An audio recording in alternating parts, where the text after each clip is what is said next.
Nag-crave kay kusubong siyang mahablang ka, so gusto ko magkaon. So maluto ko, update ko. So gin-prepare ko na ang akon nga mga ingredients and then gintunaw ko na lang siya, ginhalo-halo ko na lang din tanan. So ang gabilog-bilog nga na isa cornstarch na siya. So kinahanglan naton siya nga tunawon anay. Tunawon naton siya anay. So far wala ko pa nagin-on dira ang kalayo ha, kay hindi pa na pwede kay para nga at least ma-mix gid ang tanan nga mga ingredients. So ginhukay-hukay ko siya anay. So sa mga Tagalog, yan mekos-mekos ko siya anay before ko siya palanggaon sang tunay char. So ara na nang sige-sige lang nga lugay akon, so hinanay lang ang kalayo para hindi siya masunog. So hasta na gid nga magmala siya nga magmala.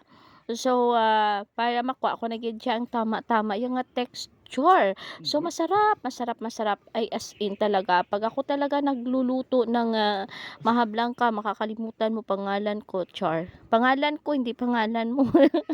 Ay, bonggacious. So, ayan, ready na siya, ready to eat na. Pero, mas namin na siya kung ma-cold mo siya nay.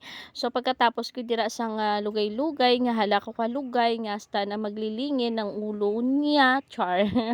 So pareho lang na bala nga gin-prepare mo siya dayon tapos pailibot-libot mo guys. So ara na tapos na. So ginbutan ko na siya sa akon nga bulutangan.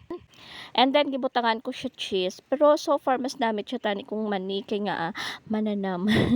Mananam ang mani guys. Sino pa gusto niya sang mani? Ahay.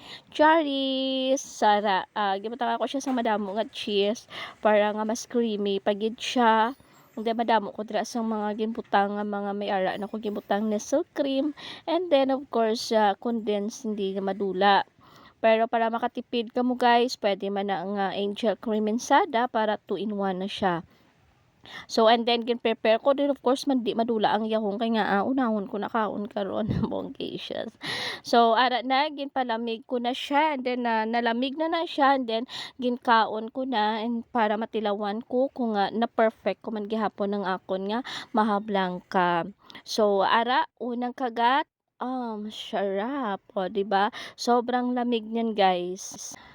Parang do hindi na kuya gusto nga maguntat ko kaon, gusto ko makaon na lang kay kuya nga makaon. As in try niyo, kaya ang iya nga mga ingredients sina ibutang ko man dira sa description box, dira niyo lang tan-awon ang tanan. So, thank you again for watching. This is Lovely.